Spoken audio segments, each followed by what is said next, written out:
Hello friends, आप सभी का हमारे YouTube channel R K brothers academy में आपका स्वागत है। आज का हमारा टॉपिक है love across the salt desert, जिसे केकी एन दारूवाला के द्वारा लिखा गया है, जो कि एक इंडियन पोएट और साथ ही साथ शॉर्ट स्टोरी राइटर भी हैं, जिनका जन्म 24 जनवरी 1937 में पाकिस्तान में हुआ था। इनको कुछ अवार्ड्स भी मिले हैं, जैसे कि साहित्य अकादमी अवार्ड्स 1984 में मिला था, और इस टॉपिक को पब्लिश करवाया गया था 2011 में। और इस टॉपिक का थीम है ट्रू लव। ट्रू लव कहने का मतलब है कि इस टॉपिक में दिखाया गया है कि जो सच्चे प्रेमी होते हैं उनके लिए ना कोई जाति, ना कोई धर्म, ना कोई देश, ना कोई विदेश, किसी भी स्थान का, किसी भी चीज़ का कोई मायने होता नहीं है, बस वे एक दूसरे से अंत में जाकर मिल जाते हैं। इस टॉपिक का सेटिंग रखा गया है salt desert of the Rann of Kutch. Okay, love across the salt desert, अगर यदि इसे हिंदी में कहा जाए तो नमक के रेगिस्तान के पार प्यार। यह एक बहुत ही अच्छा रोमांटिक लव स्टोरी है। तो इस टॉपिक को स्टार्ट करने से पहले हम लोग इसके मेन कैरेक्टर्स के बारे में जान लेते हैं। 2-3 मेन कैरेक्टर्स हैं।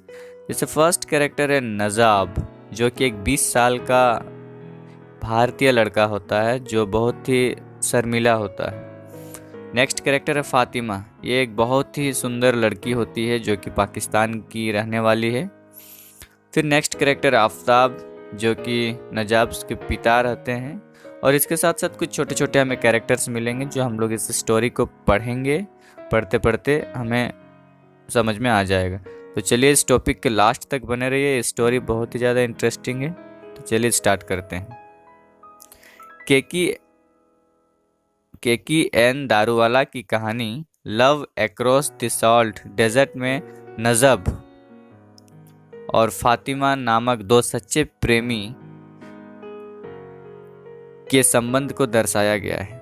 कहानी में कई पात्र हैं, लेकिन नजब को एक महत्वपूर्ण स्थान मिला है। यह विशिष्ट कहानी जिसकी मैं चर्चा कर रहा हूँ कच्छ के रण, गुजरात या राजस्थान में कहीं है, कि नमकीन रेगिस्तान में भारत और पाकिस्तान के बाहरी इलाकों में एक भारतीय शहर में स्थापित है। गांव पूरी तरह से सूखा है।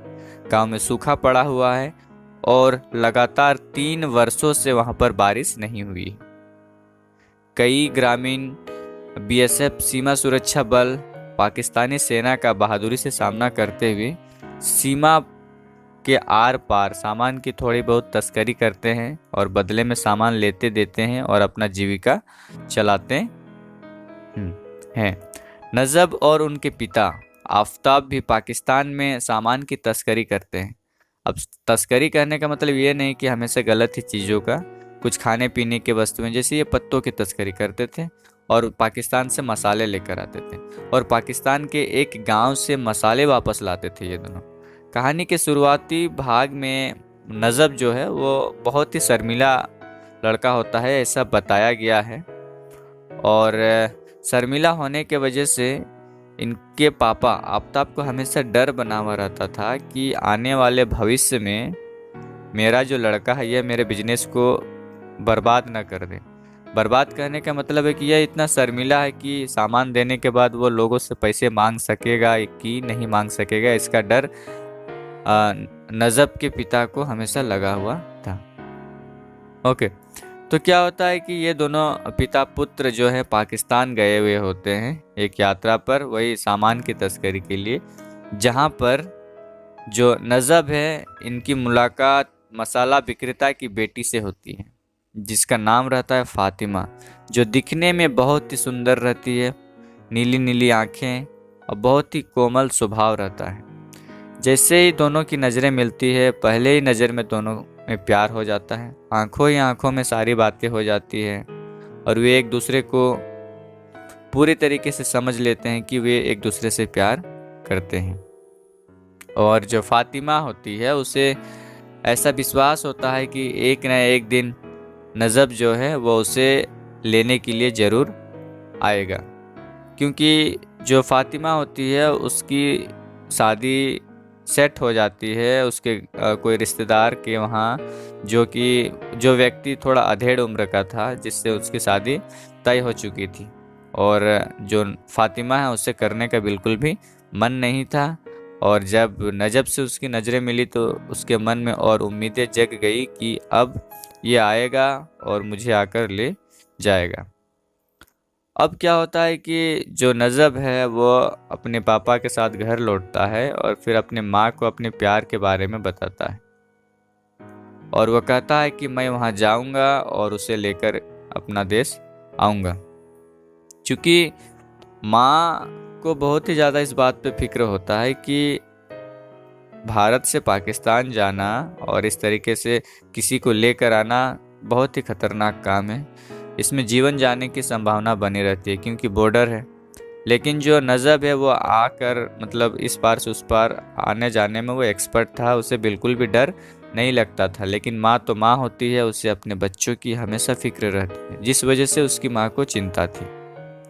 लेकिन वह यह भी चाहती थी कि उसका बेटा जो है वह खुश रहे, और इसलिए वह साहसपूर्वक अपने बेटे को अंत में कुछ भोजन और गहने देकर विदा करती। गहने कहने का मतलब है कि शगुन के रूप में उसकी माँ जो है, नजब की माँ, वो अपने हाथ में जो सोने का कंगन पहनी थी उसे निकाल कर दे देती है ताकि वह अपने होने वाले बहू को दे सके।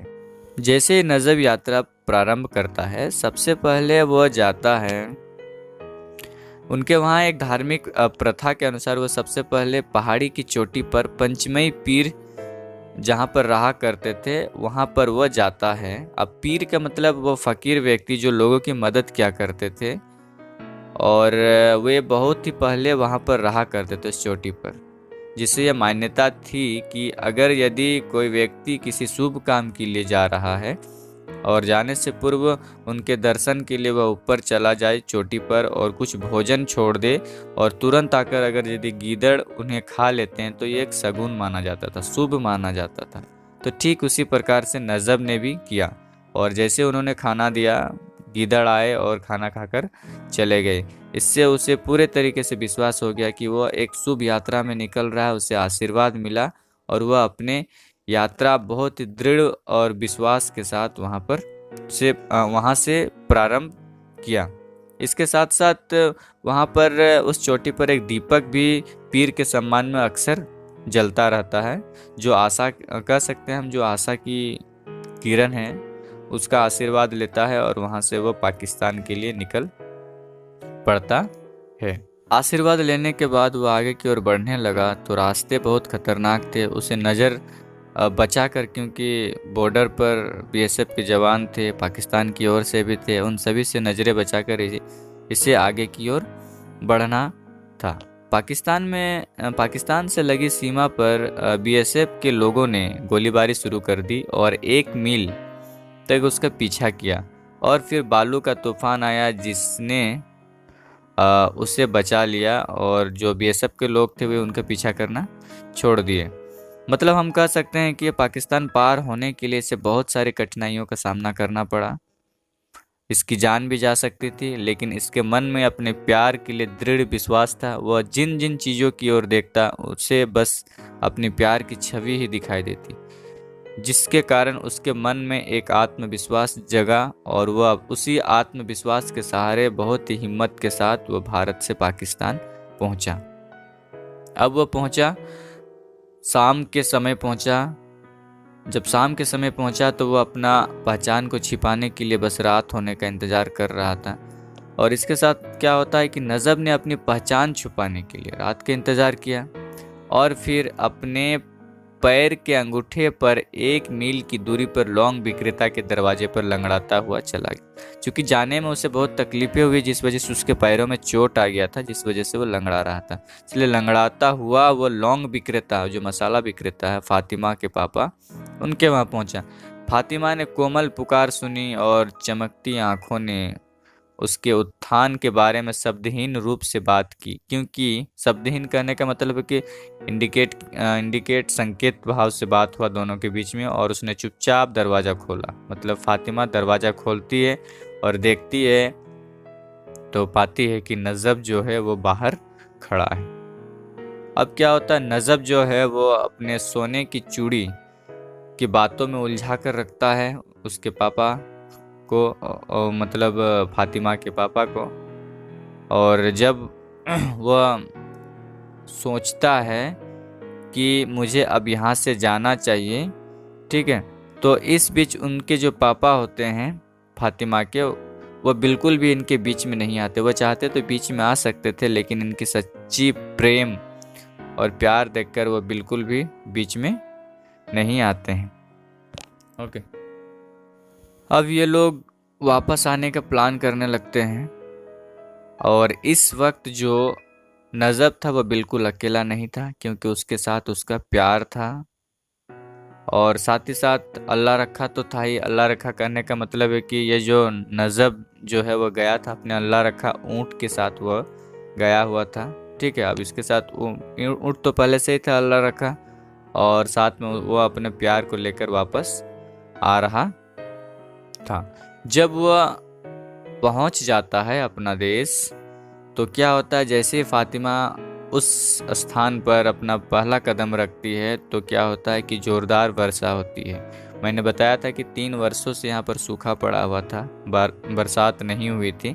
तो अब क्या होता है कि उसके कदम रखते ही बारिशें होने लगती है। सभी लोग बहुत ही ज़्यादा खुश हो जाते हैं, क्योंकि वर्षा 3 वर्ष बाद हो तो लोगों में स्वाभाविक सी बात है कि खुशी होगी। चारों ओर हरे भरे पेड़ पौधे आएंगे, मौसम सुहाना हो जाएगा। और इस तरीके से क्या होता है कि वर्षा होती है, सभी लोग इनका स्वागत करते हैं। और ये दोनों जो प्रेमी होते हैं अंततः अपने प्यार को पा लेते हैं। और इस तरीके से ये जो टॉपिक है वो समाप्त हो जाता है। धन्यवाद।